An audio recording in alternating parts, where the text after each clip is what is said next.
February 8, 1942, Yogyakarta Airfield, Java. The Boeing B-17E Flying Fortress, serial number 41-2471, lay abandoned on the tropical airfield, its American crew having fled the advancing Japanese forces just hours earlier. The aircraft belonged to the 7th Bomb Group of the United States Army Air Forces, and although damaged in a crash landing, it remained largely intact. Within days, Japanese forces discovered this bomber and others scattered across Java's captured airfields. What they learned from examining these aircraft fundamentally challenged their understanding of American industrial capability. The aircraft represented more than just military hardware. It embodied an entire philosophy of manufacturing that stood in stark contrast to Japanese production methods.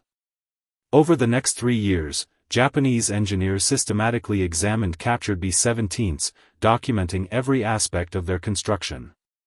The conclusions they reached proved devastating to Japanese confidence in their ability to match American industrial output. The discovery began in March 1942, as Japanese forces completed their conquest of the Dutch East Indies. At Madiowan Field in Java, engineers found B-17E serial number 41-2471 in remarkably good condition, despite missing its nose section and engines. At nearby airfields, additional B-17s awaited in various states of damage. Tachikawa Saito, an aviation editor from Asahi Press, toured Java's captured bases immediately after the Japanese occupation and documented the discovery. He counted 4 B-17Es being readied for evaluation, 1 at Malang, another at Cirebon, and 2 more at Bandung. The maintenance facilities for the B-17 in Java were excellent for that time and conditions, Saito later wrote. Bandung Field appeared to be the main maintenance base for the Americans, and it was here that Japanese technicians from the Gaiken performed their initial evaluation. The Gaiken, officially known as the Kokujijutsu Kenkyujo, or Air Technical Research Institute, represented the pinnacle of Japanese aeronautical engineering. Based at Tachikawa Airfield near Tokyo, this organization employed Japan's most skilled aircraft designers and engineers.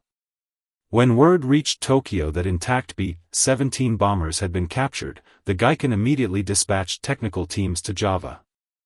The Japanese faced a significant challenge in preparing the captured aircraft for evaluation. The B-17E was the most advanced version American forces had deployed to the Pacific at that point in the war.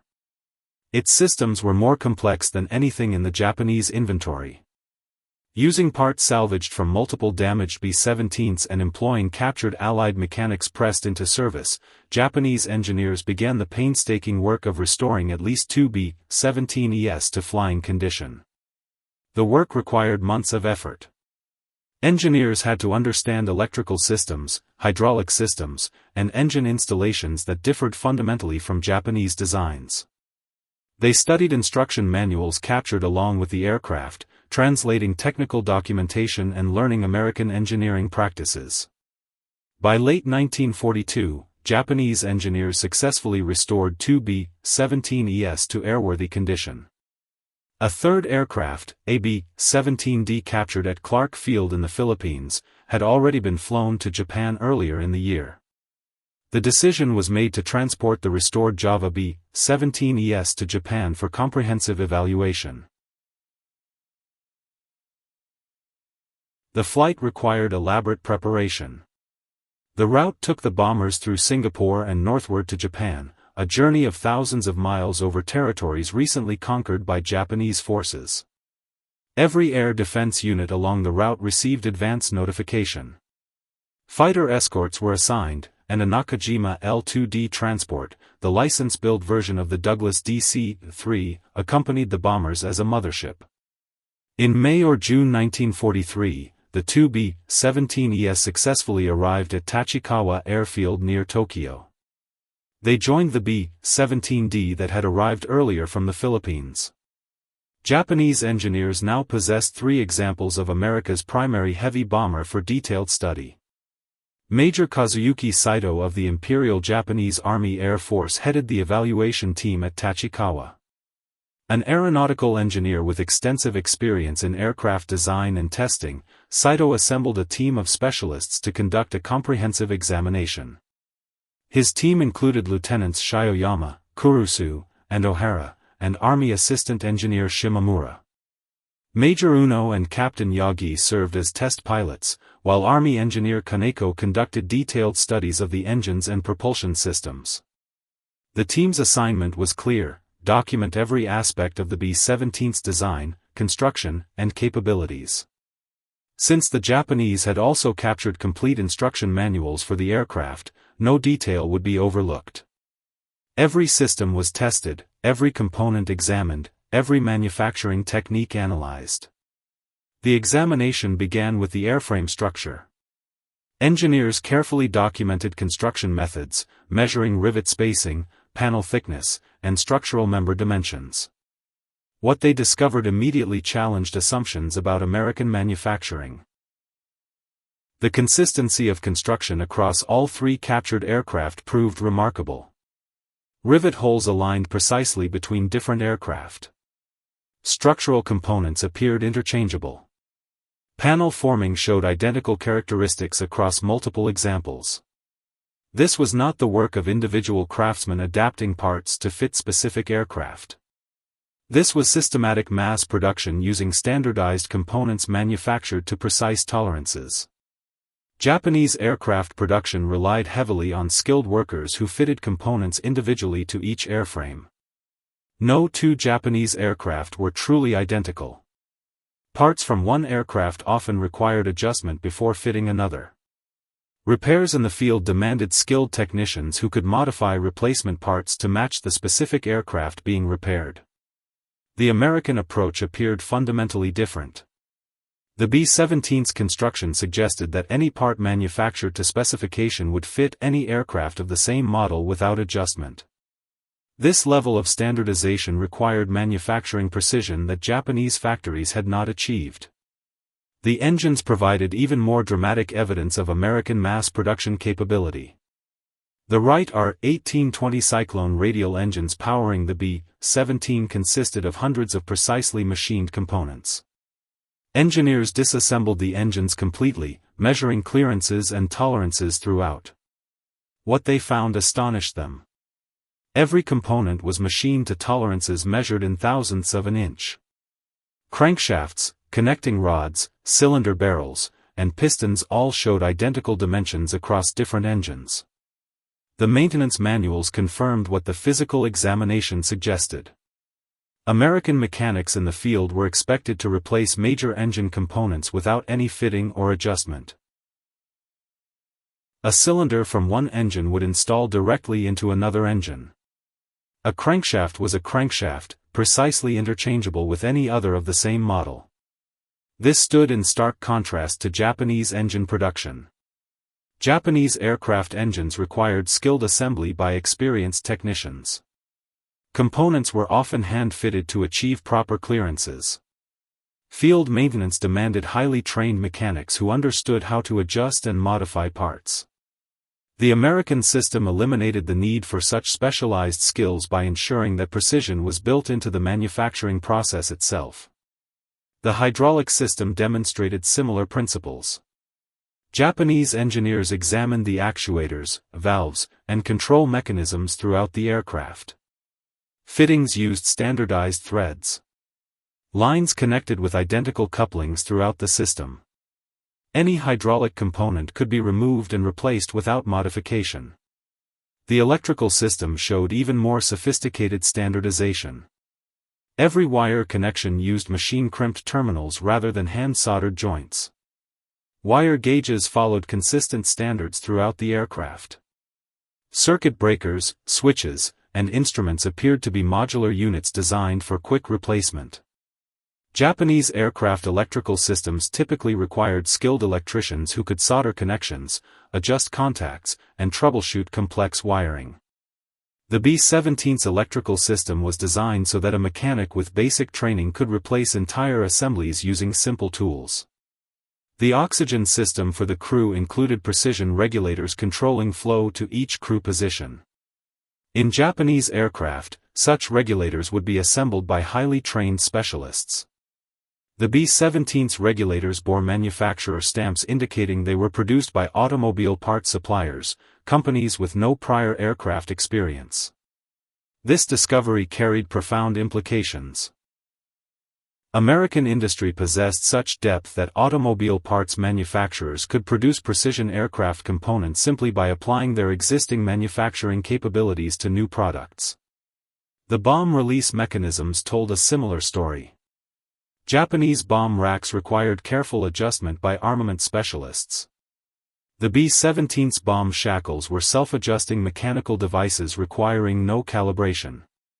The defensive armament particularly impressed Japanese fighter pilots who flew practice intercepts against the captured bombers.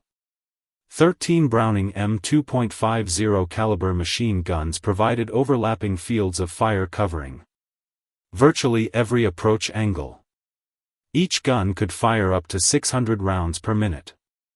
Engineers examining the weapons found them surprisingly crude in construction, built to loose tolerances compared to Japanese aircraft guns. Yet they functioned reliably despite what Japanese engineers considered rough manufacturing. The design achieved reliability through robust engineering rather than precision craftsmanship. Any competent armorer could maintain the weapons using simple tools and basic training. Japanese aircraft guns were precision instruments requiring skilled maintenance. American guns were robust mechanisms designed to function despite imperfect conditions. By autumn 1943, all three captured B-17s were flying regularly from Tachikawa Airfield near Tachikawa. Japanese pilots gained first-hand experience operating the heavy bombers.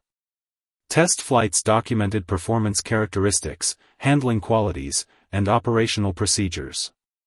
The aircraft appeared in Japanese military training films demonstrating combat tactics for intercepting American heavy bombers. Films showed Ki-43 and Ki-44 fighters practicing attacks against the captured B-17s.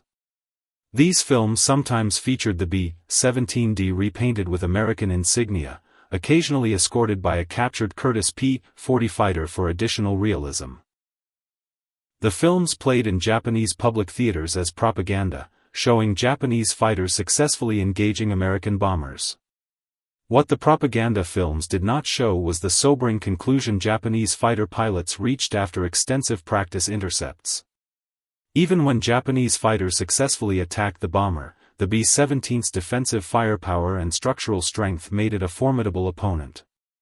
More disturbing was the realization that for every B-17 shot down, American factories would produce replacements faster than Japanese industry could replace lost fighters.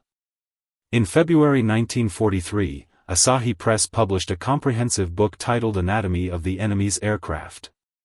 The publication featured extensive analysis of captured Allied aircraft, with special attention devoted to the B-17.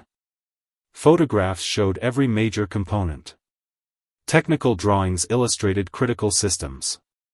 Specifications filled page after page. The book became required reading for Japanese aircraft engineers.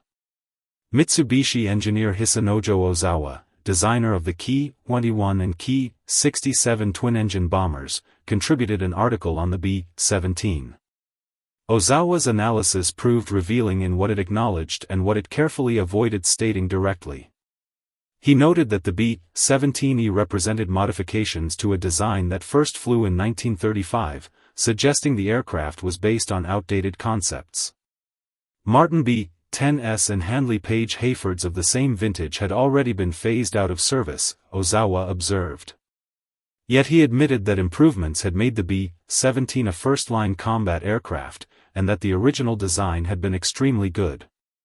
Another Japanese aviation expert, Shurzwa Kikuhara, designer of the four-engine Kawanishi H-8K flying boat, examined the captured B-17S and commented on what he found most impressive. He wrote that American engineers had perfected the subsystems of this bomber to such a degree that a minimum of controls were needed in the cockpit. The simplicity of the cockpit arrangement, considering the plane's size, demonstrated sophisticated systems integration. What these published analyses carefully avoided stating explicitly was the most disturbing conclusion. The B-17's construction methods represented a level of industrial organization that Japanese factories could not match. The aircraft was not superior because of better aerodynamic design or more powerful engines. It was superior because American industry could produce it in quantities that would overwhelm Japanese air defenses through sheer numbers. The examination revealed the B-17's construction in extensive detail. Wing panels were stamped from dies rather than hand-formed over wooden forms. This required massive hydraulic presses and precision dies costing fortunes to produce. But once those dies existed, workers could stamp panels by the hundreds per day. Control surfaces showed identical forming. Every aileron, elevator, and rudder section appeared to have been produced from master tooling rather than individually crafted. The main wing spars, critical structural members carrying flight loads, were machined on automated equipment. Drilling patterns matched exactly across multiple aircraft. Any wing rib from one bomber would fit precisely into another aircraft of the same model. The landing gear demonstrated automated precision machining. Main struts were forged components, heat-treated and machined on automated lathes. Actuating mechanisms consisted of hardened components machined to identical specifications. In early 1944, one of the captured B-17EAs was damaged beyond repair in a ground accident. During takeoff from Fusa Airfield, the aircraft was caught in an unexpected crosswind.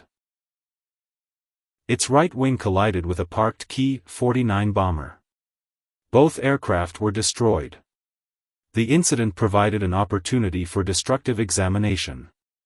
Engineers could cut into the damaged wing structure to examine construction details not visible in intact aircraft. By cutting through the wing skin and structure, engineers could measure rivet installation with precision. Hundreds of rivets were measured.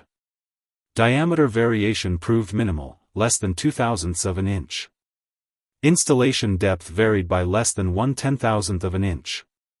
Such consistency across thousands of rivets was impossible to achieve through hand riveting. The aircraft had clearly been assembled using automated or semi-automated riveting. Equipment. The implications extended beyond the immediate question of how one aircraft was built. If American factories could produce B-17s with this level of consistency, they could produce them rapidly. If parts were truly interchangeable, field maintenance became dramatically simpler. If workers needed less skill because precision was built into the tooling rather than the craftsmen, production could scale up quickly by training new workers. Japanese aircraft production faced exactly the opposite situation. Skilled craftsmen remained in short supply. Training new workers to the required skill levels took years. Increasing production meant finding and training more skilled workers, not simply adding more assembly stations. By May 1945, American photographic reconnaissance over Tachikawa Airfield captured images that puzzled intelligence analysts.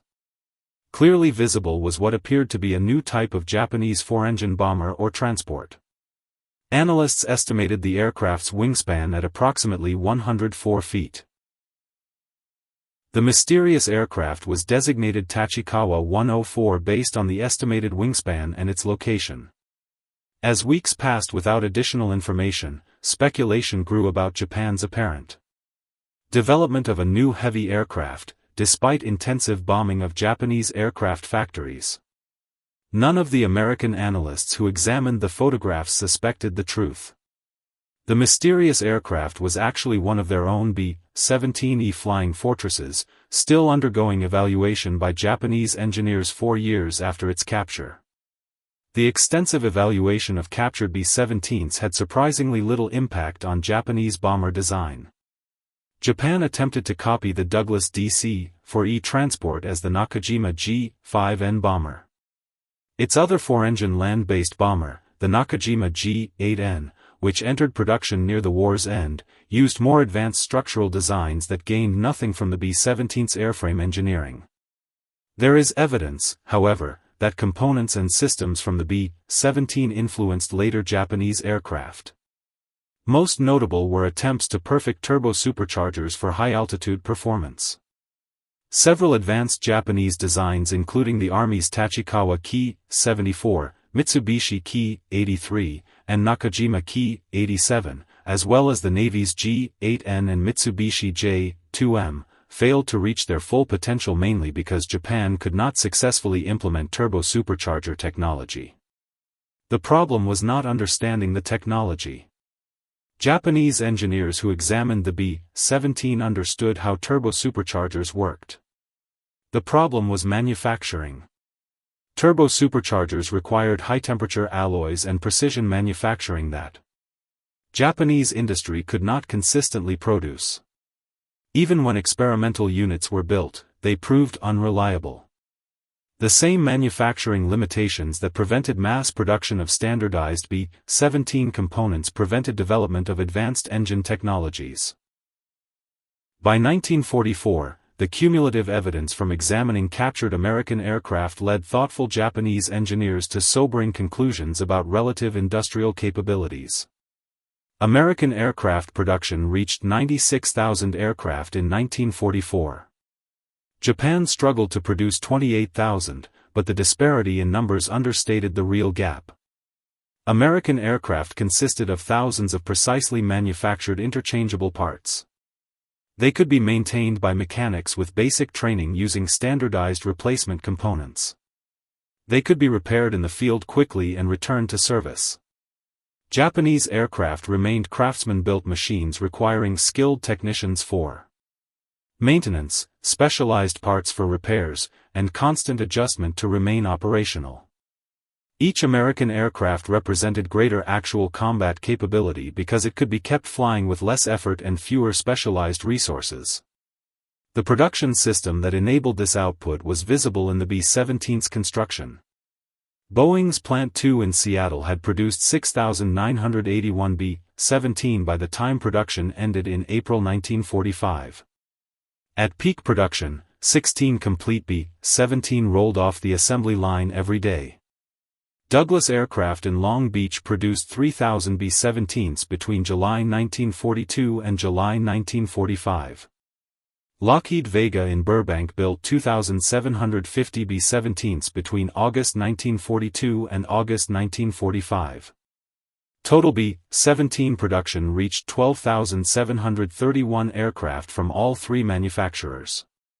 Japanese engineers examining captured B-17s had no access to these production statistics. But they could calculate approximate production rates based on observed serial numbers and construction dates documented in the aircraft. The mathematics proved devastating. If American factories could build B-17s with such precision and consistency, they could build them rapidly. If they could build heavy bombers this quickly, their production of fighters and other aircraft must be proportionally greater. Japan had entered a war of industrial attrition against an opponent with 10 or 20 times its manufacturing capacity. The strategic bombing campaign against Japan's aircraft industry, which intensified in 1944, destroyed any remaining hope for matching American production. Boeing B-29 Super Fortresses, the B-17's larger and more advanced successor, appeared over Japan in formations that Japanese defenses could not stop. Each raid destroyed production capacity that could not be replaced. The Nakajima plant at Musashino, the Mitsubishi facilities at Nagoya, the Kawasaki factories, all suffered severe damage from precision bombing. An earthquake in January 1945 compounded the damage to Mitsubishi's supplier network. The combination of bombing and earthquake collapsed Japanese aircraft production. By early 1945, monthly output had fallen from over 2,500 airframes in May 1944 to barely 1,500. The decline continued through the final months of the war. After Japan's surrender in August 1945, the United States Strategic Bombing Survey conducted comprehensive examinations of Japanese war production. Teams of American engineers toured Japanese aircraft factories, documenting production methods and assessing industrial capabilities. What they found confirmed the conclusions perceptive Japanese engineers had reached through examining captured B-17s. Japanese aircraft production relied heavily on skilled manual labor. Standardization remained limited. Interchangeable parts were more aspiration than reality across much of the industry. Subcontracting networks provided components, but quality control and dimensional consistency proved problematic. American engineers touring the Mitsubishi facilities at Nagoya observed skilled craftsmen hand-forming aluminum panels that would have been die-stamped in American factories. Manual riveting predominated where American factories used automated riveters. Individual fitting and adjustment were common where American factories used precision-manufactured interchangeable parts. The survey concluded that Japanese aircraft factories had been organized appropriately for producing hundreds of aircraft. American factories had been organized for producing hundreds of thousands. No amount of determination or skill could overcome that fundamental disparity in industrial organization. The captured B-17s examined at Tachikawa from 1943 through 1945 were destroyed in the war's final months, either by American bombing or by Japanese authorities eliminating evidence. But the lessons those aircraft taught survived in the minds of the engineers who had studied them so carefully. In the decades following the war, Japanese industry underwent a transformation more profound than anything attempted during wartime. Engineers who had examined American aircraft and documented American production methods brought those lessons to Japan's post-war reconstruction. They understood that matching American industrial capability required not just copying American products, but implementing American production systems. The transformation required 20 years. Japanese factories that had relied on skilled craftsmen reorganized around precision machinery and automated processes. Industries that had valued individual craftsmanship learned to value systematic efficiency. Manufacturing that had been organized as collections of skilled workers evolved into integrated production systems. By the mid-1960s, Japanese factories were producing automobiles and electronics using automated production methods comparable to American factories.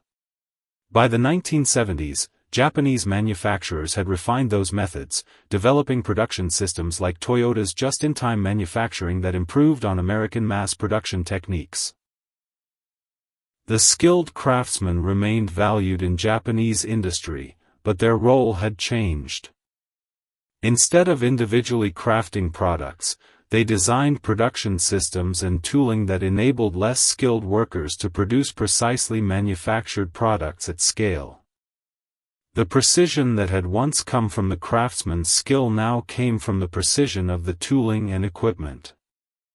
Companies like Toyota, Sony, and Honda became global leaders by combining Japanese attention to detail with American systematic production methods.